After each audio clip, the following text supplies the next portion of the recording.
वन्दे देवोमापतिं सुरगुरुं वन्दे जगत्कारणं वन्दे पन्नगभूषणं मृगधरं वन्दे पशूनां पतिं वन्दे सूर्यशशाङ्कवह्निनयनं वन्दे मुकुन्दप्रियं वन्दे भक्तजनाश्रयं च वरदं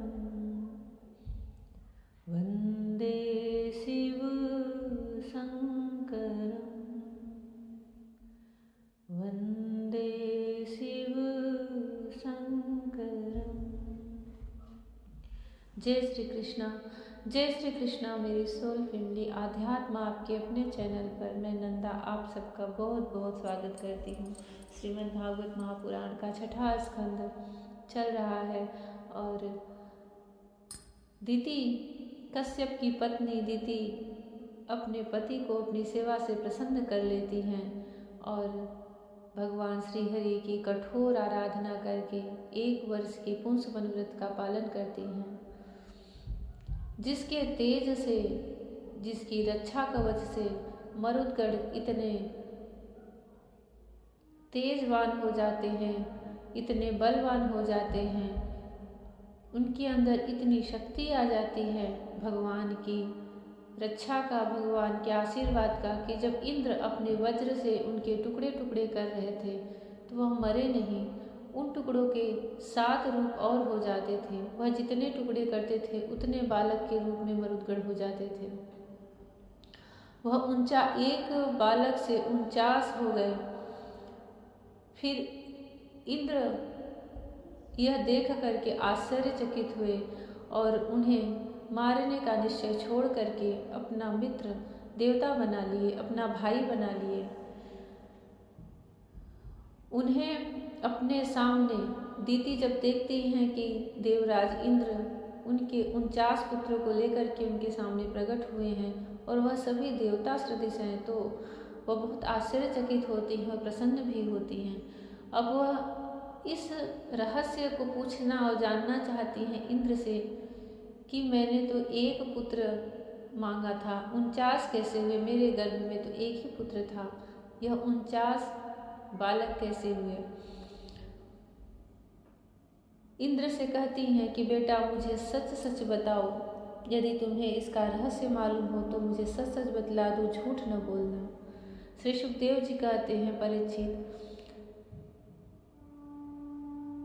कश्यप पत्नी दिति का प्रश्न सुनकर के इंद्र ने कहा, माता मुझे इस बात का पता चल गया था कि तुम किस उद्देश्य से व्रत कर रही हो, इसलिए अपना स्वार्थ सिद्ध करने के उद्देश्य से मैं स्वर्ग छोड़कर तुम्हारे पास आया।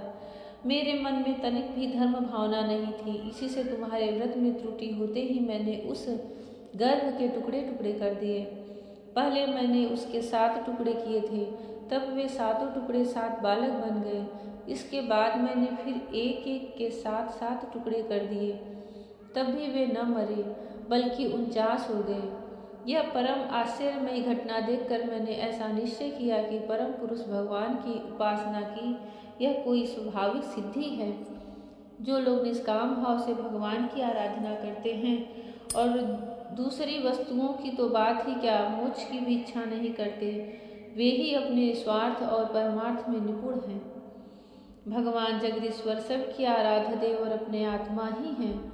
वे प्रसन्न होकर अपने आप तक का दान कर देते हैं। भला ऐसा कौन बुद्धिमान है जो उनकी आराधना करके विषय भोग का वरदान मांगे? माता जी, ये विषय भोग तो नरक में भी मिल सकते हैं। मेरी स्नेहमयी जननी, तुम सब प्रकार मेरी पूज्या हो। मैंने मूर्खतावश बड़ी दुष्टता का काम किया है, तुम मेरे अपराध को क्षमा कर दो। यह बड़े सौभाग्य की बात है कि तुम्हारा गर्भ खंड खंड हो जाने से एक प्रकार मर जाने पर भी फिर से जीवित हो गया। भगवान श्री हरि की सेवा आराधना करके कोई भी ऐसा कार्य नहीं है जो सफल ना हो। कितना भी बड़ा विघ्न आए भगवान उसे टाल देते हैं, कितनी भी बड़ी विपत्ति आए भगवान उसे हर लेते हैं। श्री सुखदेव जी कहते हैं, परीक्षित दिति देवराज इंद्र के शुद्ध भाव से संतुष्ट हो गई। उससे आज्ञा लेकर देवराज इंद्र ने मरुदगणों के साथ उसे नमस्कार किया और स्वर्ग में चले गए। राजन, यह मरुदगण का जन्म बड़ा ही मंगलमय है। इसके विषय में तुमने मुझसे जो प्रश्न किया था उसका उत्तर समग्र रूप से मैंने तुम्हें दे दिया। अब तुम और क्या सुनना चाहते हो?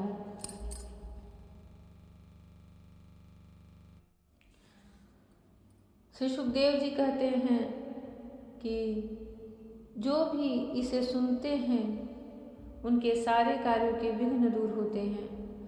राजा परीक्षित ने पूछा, भगवान, आपने अभी अभी पुंसवन व्रत का वर्णन किया है और कहा है कि उससे भगवान विष्णु प्रसन्न हो जाते हैं, सो अब मैं उसकी विधि जानना चाहता हूँ।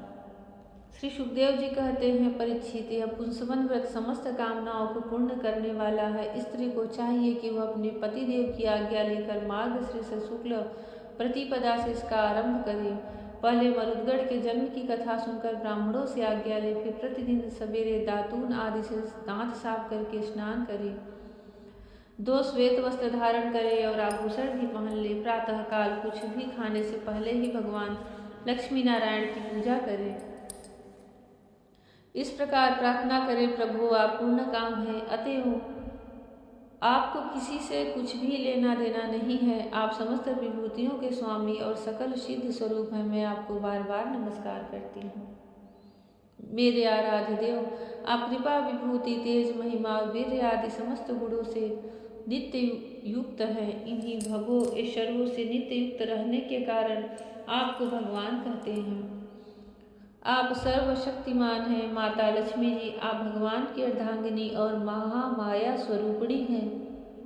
भगवान के सारे गुण आप में निवास करते हैं। महाभाग्यवती जगत माता, आप मुझ पर प्रसन्न हो, मैं आपको नमस्कार करती हूँ।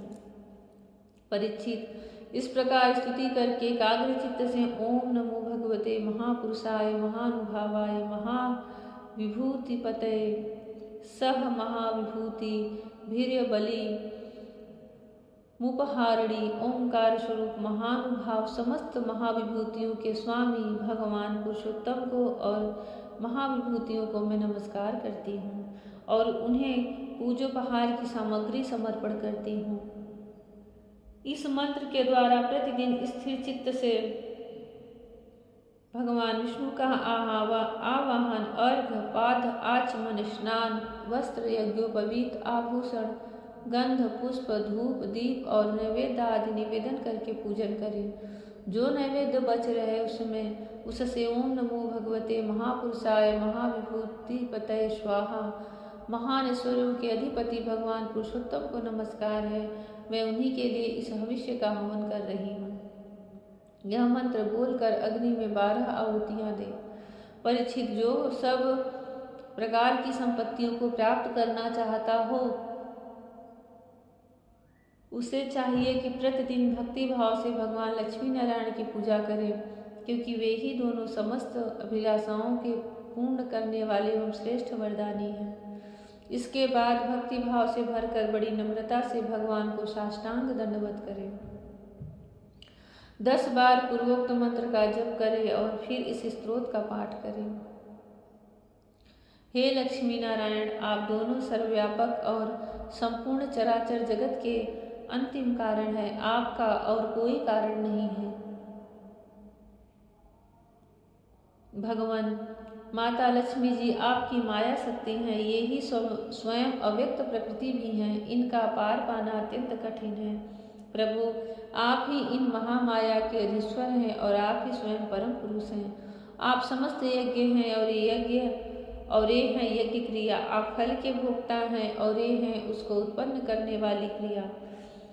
माता लक्ष्मी जी तीनों गुणों की अभिव्यक्ति हैं और आप उन्हें व्यक्त करने वाले और उनके भोक्ता हैं। आप समस्त प्राणियों की आत्मा है और लक्ष्मी जी शरीर, इंद्रिय और अंतःकरण है। माता लक्ष्मी जी नाम एवं रूप हैं और आप नाम रूप दोनों के प्रकाशक तथा आधार हैं। प्रभु आपकी कीर्ति पवित्र है, आप दोनों ही त्रिलोकी के वरदानी परमेश्वर हैं। अतः मेरी बड़ी बड़ी आशा अभिलाषाएं आपकी कृपा से पूर्ण हो।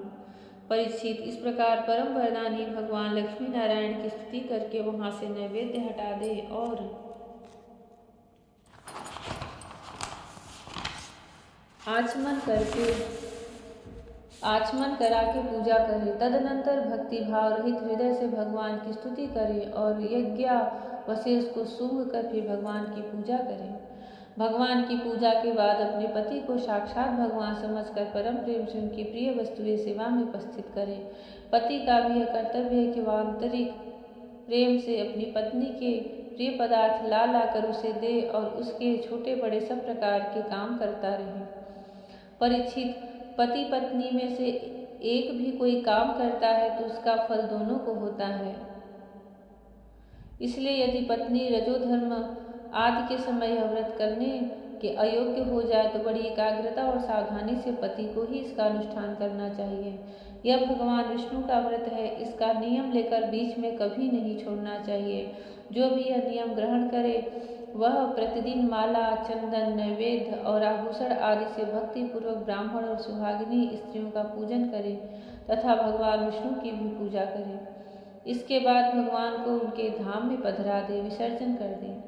तदनंतर आत्मशुद्धि और समस्त अभिलाषाओं की पूर्ति के लिए पहले से ही उन्हें निवेदित किया हुआ प्रसाद ग्रहण करें। साध्वी स्त्री इस विधि से 12 महीने तक पूरे साल भर इस व्रत का आचरण करके मार्गशीर की अमावस्या को उद्धापन संबंधी उपवास और पूजन आदि करें। उस दिन प्रातःकाल स्नान करके पूर्ववत विष्णु भगवान का पूजन करे और उसका पति पाक यज्ञ की विधि से घृत मिश्रित खीर की अग्नि में 12 आहुति दे। इसके बाद जब ब्राह्मण प्रसन्न होकर उसे आशीर्वाद दे तो बड़े आदर से सिर झुकाकर उन्हें स्वीकार करे। भक्ति भाव से माथा टेक कर उनके चरणों में प्रणाम करे और उनकी आज्ञा लेकर भोजन करे। पहले आचार्य को भोजन कराएं, फिर मौन होकर भाई बंधुओं के साथ स्वयं भोजन करें। इसके बाद हवन से बची हुई घृत मिश्रित खीर अपनी पत्नी को दे। वह प्रसाद स्त्री को सत्पुत्र और सौभाग्य दान करने वाला होता है। परीक्षित, भगवान के इस पुंसवन व्रत का जो मनुष्य विधि पूर्वक अनुष्ठान करता है उसे यही उसकी मनचाही वस्तु मिल जाती है। स्त्री इस व्रत का पालन करके सौभाग्य, संपत्ति, संतान, यश और गृह प्राप्त करती है तथा उसका पति चिरायु हो जाता है। इस व्रत का अनुष्ठान करने वाली कन्या समस्त शुभ लक्षणों से युक्त पति प्राप्त करती है और विधवा इस व्रत से निष्पाप होकर वैकुंठ में जाती है। जिसके बच्चे मर जाते हैं वह स्त्री इसके प्रभाव से चिरायु पुत्र प्राप्त करती है। धनवती किंतु अभागिनी स्त्री को सौभाग्य प्राप्त होता है और कुरूपा को श्रेष्ठ रूप मिल जाता है। रोगी इस व्रत के प्रभाव से रोग मुक्त होकर बलिष्ठ शरीर और श्रेष्ठ इंद्रिय शक्ति प्राप्त कर लेता है।